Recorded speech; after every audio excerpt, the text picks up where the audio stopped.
Tugas sejarah pemikiran ekonomi Islam, pemikiran tokoh tentang sejarah pemikiran ekonomi Islam, yaitu Abu Yusuf. Saya Naila Zulfia, Perbankan Syariah 2E.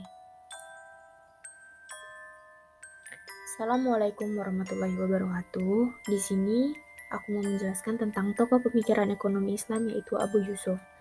Abu Yusuf adalah ulama yang hidup pada tahun 113 hingga 182, 731 hingga 798 Masehi. Merupakan seorang ahli fikih yang lahir pada masa Umayyah namun berkarya dan diakui oleh masa Abbasiyah. Karya terbesarnya adalah Kitab Al-Kharaj yang merupakan kitab pertama memuat tentang cara menghimpun semua pemasukan Daulah Islamiyah dan pos-pos pengeluaran berdasarkan Kitabullah dan Sunnah Rasulullah.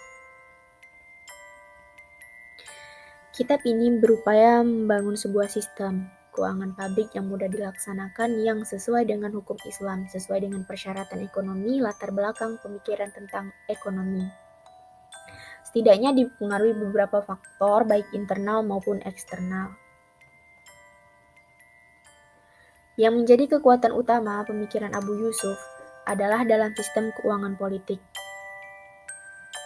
Sistem ekonomi yang dikehendaki oleh Abu Yusuf adalah satu upaya untuk mencapai kemaslahatan umat.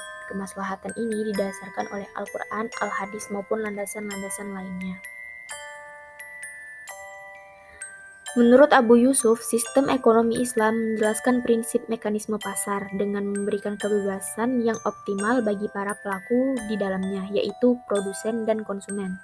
Jika karena satu hal selain monopoli menimbulkan atau aksi sepihak yang tidak wajar dari produsen terjadi karena kenaikan harga, maka pemerintah tidak dapat melakukan intervensi yang mematok harga. Tujuan utama dari kebijakan ekonomi Abu Yusuf adalah pada keuangan publik. Ia melihat institusi negara sebagai sebuah mekanisme yang memungkinkan warga negara melakukan campur tangan atas proses ekonomi. Karena menurutnya bagaimanapun mekanisme pengaturan tersebut akan menentukan tingkat pajak yang sesuai dan seimbang dalam upaya menghindari perekonomian negara dari ancaman resesi.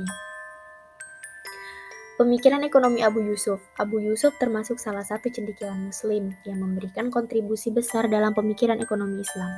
Ia merupakan cendekiawan Muslim pertama yang menyinggung masalah mekanisme pasar. Pemikiran ekonomi Abu Yusuf tertuang dalam kitabnya tersendiri, yaitu Kitab Al-Kharaj. Sabahuddin Azmi dalam bukunya yang berjudul Ekonomi Islam, Keuangan Publik, dalam pemikiran Islam, awal mengungkapkan kitab Al-Kharaj ditulis Abu Yusuf untuk merespon permintaan Khalifah Harun al-Rasyid tentang ketentuan-ketentuan agama Islam yang membahas masalah perpajakan. Baiklah, hanya itu yang dapat saya sampaikan. Sekian dan terima kasih. Assalamualaikum warahmatullahi wabarakatuh.